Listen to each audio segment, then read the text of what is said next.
It seems some people still struggle to tell the difference between a surgical operation and a botched demolition. Let's set the record straight and compare two very different styles of warfare: the relentless efficiency of the West versus the Kremlin's chronic stagnation. While one side is playing chess with satellites, the other looks like they're trying to fix a tube TV with a sledgehammer. Let's start with the clock, that cruel judge of incompetence. In the blink of an eye, the US and Israeli-led coalition practically erased the Iranian theocratic leadership from the map. One dictator down in less than 24 hours. Meanwhile, you've got the master strategists in Moscow who've spent years trying to catch a president in Kiev they used to call a clown, but who's still laughing at them from his own desk. It's not just a matter of aim, it's pure intelligence. It's honestly fascinating that it's easier for a Western team to pinpoint a target in the heart of Tehran than it is for the Russians to find someone in a country they've tried to bully for centuries. The difference between knowing exactly where the enemy is and just firing into the air hoping to hit something is basically the difference between the 21st century and the Cold War. Let's talk about the skies, because the irony here flies high. The US and Israel achieve air superiority before they've even finished their first cup of morning coffee. Russia, 4 years in, and their pilots are still terrified to cross the Ukrainian border. And it's not for a lack of planes, it's the quality of the junk they're flying. While Western AWACS and Sentry aircraft coordinate a symphony of precision, Russian radars look like they're searching for smoke signals.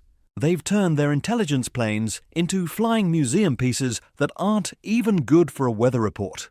And then, of course, there's the value of their technology. The F-22 Raptor and the F-35 stroll through Iranian airspace like they're in their own backyard, invisible and lethal. Meanwhile, the famous Russian Su-57 is nowhere to be found.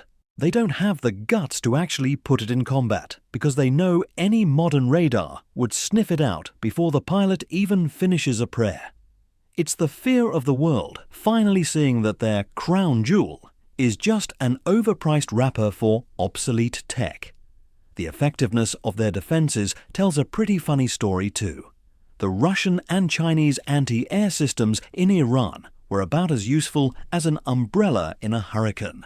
Western fighters ignored them completely.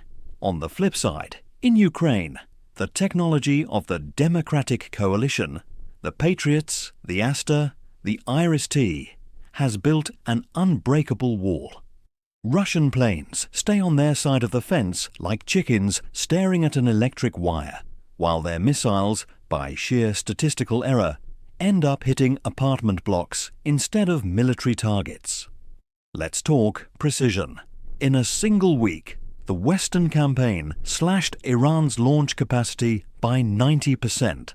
That is efficiency. Russia's version of efficiency is launching waves of missiles just for 90% of them to land in a playground or get intercepted by defenses they claim to have destroyed 10 times already. It's the difference between a scalpel and a rusty mallet.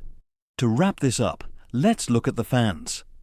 It's adorable watching the armchair Bolsheviks and keyboard Russophiles praising the virtues of Moscow or Beijing from the comfort of a cafe in Madrid or an office in DC.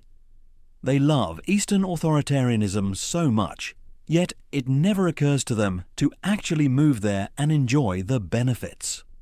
They'd rather stay here, enjoying the freedom they love to criticize, while their precious Russian technology disintegrates in front of the whole world.